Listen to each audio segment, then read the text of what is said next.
नमस्कार दोस्तों, आज की इस वीडियो में हम पढ़ेंगे साइंस के 50 क्वेश्चन। यदि वीडियो अच्छा लगे तो दोस्तों को शेयर करें। तो दोस्तों शुरू करते हैं।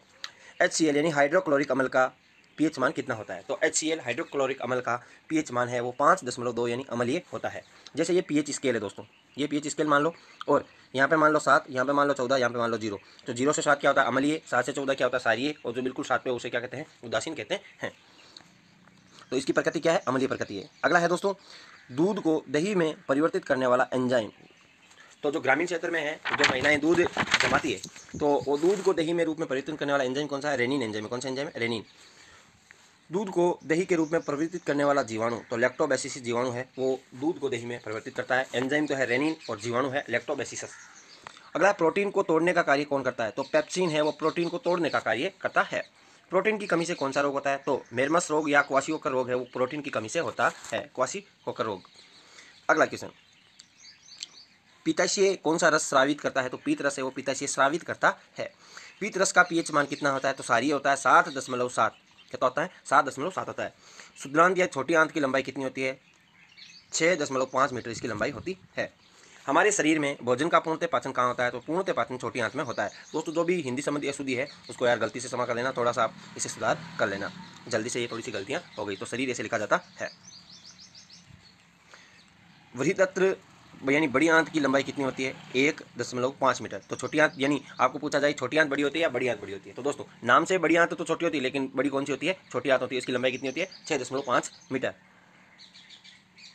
अगला है, बड़ी आंत को कौन सा रोग प्रभावित करता है? तो बड़ी आंत को कौन सा रोग? टाइफाइड नामक यानी रोग है प्रभावित करता है, जिसे ग्रामीण क्षेत्र में पानीरिया कहते हैं। पोलिया कौन से भाग को प्रभावित करता है? तो केंद्रीय तंत्रिका तंत्र व हाथ पैर को पोलिया प्रभावित करता है। मानव की एक आंख कितना क्षेत्र घेरती है? तो दोस्तों यदि मानव की एक आंख है तो मानव की एक आंख 150 डिग्री का क्षेत्र घेरती है, और यदि दोनों आंखें हैं तो 180 डिग्री का क्षेत्र घेरती है।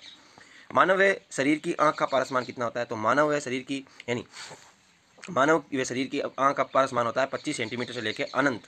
क्या होता है? 25 सेंटीमीटर से लेकर अनंत। दोस्तों जो उल्टे 8 का चिन्ह है उसे हम क्या कहते हैं? अनंत कहते हैं। अगला क्वेश्चन है दोस्तों आपके सामने है कि मानव शरीर की सबसे छोटी झिल्ली कौन सी है? तो आंख की झिल्ली है, मानव शरीर की सबसे छोटी झिल्ली है। मानव आंख में अपारदर्शी भाग कौन सा है? तो श्वेत पटल है, वो अपारदर्शी भाग है। मानव आंख में किस भाग में रक्त नलिकाएं नहीं पाई जाती? जो हम दान करते हैं, दान करने वाला जो कोर्निया भाग है उसमें रक्त नलिकाएं नहीं पाई जाती, इसी कारण यह कोर्निया भाग है वो दान किया जाता है। अगला क्वेश्चन है दोस्तों, प्रकाश की किरणें हमारे शरीर में आंख के किस भाग से प्रवेश करती है? तो कोर्निया भाग से प्रवेश करती है, जिसे हम दान करते हैं, और उसमें रक्त कणिकाएं नहीं पाई जाती। नेत्रदान में आंख का कौन सा भाग दान किया जाता है? तो कोर्निया भाग दान किया जाता है। हमारी आंख में कौन सा लेंस पाया जाता है? तो हमारी आंख में उत्तल लेंस पाया जाता है। किस प्रकार का? उत्तल लेंस, जैसे उभरा हुआ उत्तल लेंस पाया जाता है। आंख के नीचे पाई जाने वाली मोटी त्वचा का नाम क्या है? तो आइरस है, वो आंख के नीचे पाई जाने वाली मोटी त्वचा है। मनुष्य आंख में पाए जाने वाले द्रव्य पदार्थ कौन से हैं? तो कचाल द्रव्य व जलीय द्रव्य पाए जाते हैं, या कचाप द्रव्य। मनुष्य आंख में पाए जाने वाले द्रव्य पदार्थ का अपवर्तनांक मान कितना होता है? तो दोस्तों इसका अपवर्तनांक मान होता है 1.337। 1.337। जैसे दोस्तों 1.337 बोलने पर गलत हो जाता है, यदि बोलने की दृष्टि से यही शुद्ध है 1.337। साबुन का बुलबुला किस लेंस की भांति व्यवहार करता है? तो साबुन का बुलबुला है वो उत्तल लेंस की भांति व्यवहार करता है। और दोस्तों साबुन के बुलबुले में जो बुलबुला रंगीन दिखाई देता है वो किस कारण दिखाई देता है? कमेंट बॉक्स में जरूर बताएं। रेटिना पर बनने वाला प्रतिबिंब हमेशा कैसा रहता है? तो वास्तविक के उल्टा होता है। जैसे दोस्तों यहाँ पर वास्तविक नाम मैंने थोड़ा सा गलती रखा है, तो वास्तविक नाम ऐसे लिखते हैं, वी क्या आएगा? छोटा आएगा, वास्तविक में उल्टा।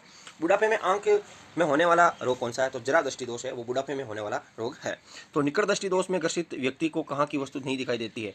तो दोस्तों निकट दृष्टि दोष, नाम से निकट दृष्टि दोष है, लेकिन निकट की वस्तु दिखाई देती है, लेकिन दूर की वस्तु क्या होती है? दिखाई नहीं देती है। अगला दोस्तों, निकट दृष्टि दोष के निवारण के लिए किस प्रकार का लेंस बनाया जाता है? तो निकट दृष्टि दोष के लिए अवतल लेंस, जिसे अपसारी लेंस भी कहते हैं, तो इसके लिए निकट दृष्टि दोष के लिए जो निकट की वस्तु दिखती है लेकिन दूर की वस्तु नहीं दिखती, इसलिए निकट दृष्टि दोष के निवारण हेतु अवतल लेंस का प्रयोग किया जाता है या अपसारी लेंस का प्रयोग किया जाता है। अगला क्वेश्चन दोस्तों आपके सामने है, दूर दृष्टि दोष के रोग से ग्रसित व्यक्ति को कहाँ की वस्तु दिखाई नहीं देती? तो दोस्तों वापस वही क्वेश्चन है, जैसे निकट वाले को तो निकट की दिखाई देती है लेकिन दूर की नहीं देती, लेकिन दूर दृष्टि दोष वाले को दूर की दिखाई देती है लेकिन निकट की दिखाई नहीं देती, उल्टा है। तो दोस्तों दूर दृष्टि के लिए कौन सा है? दूर दृष्टि दोष निवारण के लिए उत्तल लेंस है, और उत्तल लेंस जिसे अभिसारी लेंस भी कहा जाता है। और निकट दृष्टि दोष के लिए कौन सा है? अवतल लेंस या अभिसारी लेंस यानी अपसारी लेंस है। तो दोस्तों दूर दृष्टि रोग के निवारण हेतु किस प्रकार का लेंस? उत्तल या अभिसारी लेंस, और निकट दृष्टि दोष के लिए अवतल लेंस या अपसारी लेंस। जरा दृष्टि दोष के रोग से ग्रसित व्यक्ति को कहाँ की वस्तु दिखाई नहीं देती? न तो दूर की वस्तु दिखाई देती है, नहीं पास की, यानी बुढ़ापे होने के कारण ये दोष हो जाता है।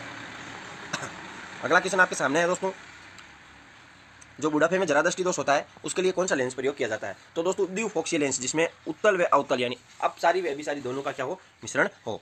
दृष्टि वैमन्यता में व्यक्ति जो कहाँ की वस्तु व कौन सी वस्तु दिखाई नहीं देती, तो समांतर व लंबवत रखी वस्तुएं एक साथ दिखाई नहीं देती है, दिखाई तो देती है लेकिन समांतर व लंबवत एक समान रखी हुई वस्तु दिखाई नहीं देती।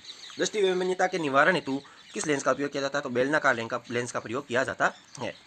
अगला है क्वेश्चन, जो दोस्तों वंशानुगत रोग है जैसे वर्णांता से पीड़ित व्यक्ति किन रंगों की पहचान नहीं करता? तो प्राथमिक रंग है लाल, नीला, हरा, रेड, ब्लू, ग्रीन। इन रंगों की पहचान है वो वर्णांता से पीड़ित व्यक्ति नहीं कर सकता। वर्णांता एक आनुवंशिक वंशानुगत रोग है जिसे हम शाही रोग के रूप में जाना जाता है। सॉरी, शाही रोग इसे नहीं कहते, हीमोफीलिया को शाही रोग कहते हैं, गलती हो गई। वायु में ध्वनि का वेग कितना होता है? तो 332 मीटर प्रति सेकंड है वो वायु में ध्वनि का वेग होता है। एम का मतलब मीटर, एस का मतलब सेकंड, और जो चिन्ह लगा रखा है उसे प्रति के रूप में कह सकते हैं। ध्वनि का वेग सबसे अधिक किसमें होता है? तो धातुओं में होता है। और ध्वनि का वेग सबसे अधिक किस धातु में होता है? इस्पात या स्टील धातु में होता है। इस्पात स्टील में ध्वनि का वेग कितना होता है? वायु में ध्वनि के वेग का 15 गुना यानी 4980 मीटर प्रति सेकंड। अगला क्वेश्चन, धातु विद्युत की तथा किस प्रकार की होती है? तो धातु विद्युत क्या होती है? धातु विद्युत की सुचालक व ठोस होती है। धातु में पाए जाने वाला गुण अगाध वर्ण्यता व तन्यता, ये धातु में दो गुण पाए जाते हैं। सबसे हल्की धातु कौन सी है? हीलियम। सबसे हल्की धातु कौन सी है? लिथियम। कौन सी है? लिथियम है, और सबसे हल्की धातु है लिथियम और हीलियम। और दोस्तों सबसे हल्का तत्व कौन सा है? वो है हाइड्रोजन। कौन सा? H, जिसे हाइड्रोजन के नाम से हम पहचानते हैं। अब है सॉरी सबसे हल्की धातु तो है, सही है, लिथियम Li, और लेकिन सबसे हल्की गैस कौन सी है? हीलियम है। कौन सी है? हीलियम है। और सबसे भारी धातु कौन सी है दोस्तों? तो सबसे भारी धातु कौन सी है? जल्दी से बताइए दोस्तों। सबसे भारी धातु है ओस्मियम। कौन सी है? ओस्मियम। जैसे यहाँ पर भारी है और हल्की कौन सी होगी? लिथियम। कौन सी होगी? लिथियम। दोस्तों ये क्वेश्चन आपको कैसे लगे कमेंट बॉक्स में जरूर बताएं, और जो भी गलती हुई है, जो भी आपको क्वेश्चन गलत लगता है, आपको लगता है ये क्वेश्चन सही है, तो मेरे को कमेंट बॉक्स में जरूर बताएं। आपको उसका निवारण NCERT बुक से करके मैं आपको उपलब्ध करवा दूंगा। Thanks for watching us.